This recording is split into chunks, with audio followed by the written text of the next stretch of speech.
2 ദിവസത്തെ India സന്ദർശനത്തിനെത്തിയ Qatar അമീറിന് ഡൽഹിയിൽ ഊഷ്മള സ്വീകരണം. ഡൽഹി വിമാനത്താവളത്തിൽ Sheikh Tamim bin Hamad Al തനിയെ സ്വീകരിക്കാൻ നേരിട്ടെത്തി പ്രധാനമന്ത്രി നരേന്ദ്രമോദി.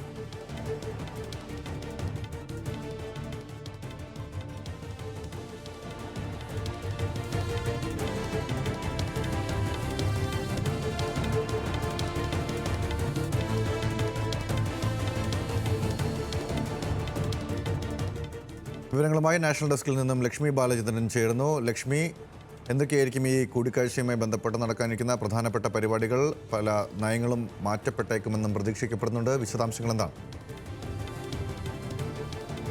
2 ദിവസത്തെ സന്ദർശനത്തിനായിട്ടാണ് ഖത്തർ അമീർ Sheikh Tamim bin Hamad Al താനി ഇന്ത്യയിലെത്തിയിരിക്കുന്നത്. പ്രധാനമന്ത്രി നരേന്ദ്രമോദി ഡൽഹി വിമാനത്താവളത്തിൽ വെച്ച് അമീറിനെ വളരെ ഊഷ്മളമായി തന്നെ ഇപ്പോൾ സ്വീകരിച്ചിട്ടുണ്ട്. ഒരു ആലിംഗനത്തോടെയാണ് അദ്ദേഹം നേരിട്ടെത്തി, പ്രോട്ടോകോൾ വരെ മാറ്റിവെച്ച് നേരിട്ടെത്തി ഇപ്പോൾ സ്വീകരിച്ചിരിക്കുന്നത്.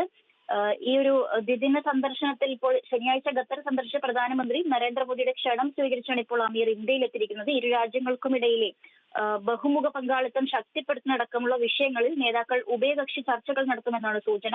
ഖത്തർ പ്രധാനമന്ത്രി അടക്കമുള്ള ഉന്നതതല സംഘങ്ങളും അമീറിനെ ഇപ്പോൾ അനുഗമിച്ചിട്ടുണ്ട്. ഖത്തർ അമീറിന്റെ 2ാമത്തെ സന്ദർശനമാണിത്.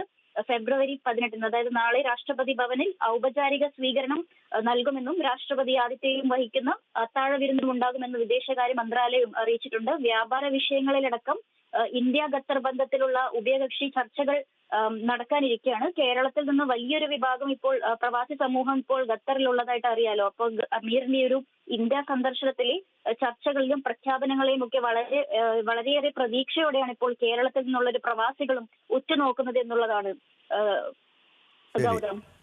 ലക്ഷ്മി ബാലചന്ദ്രനാണ് വിവരങ്ങൾ നൽകിയത്. National desk.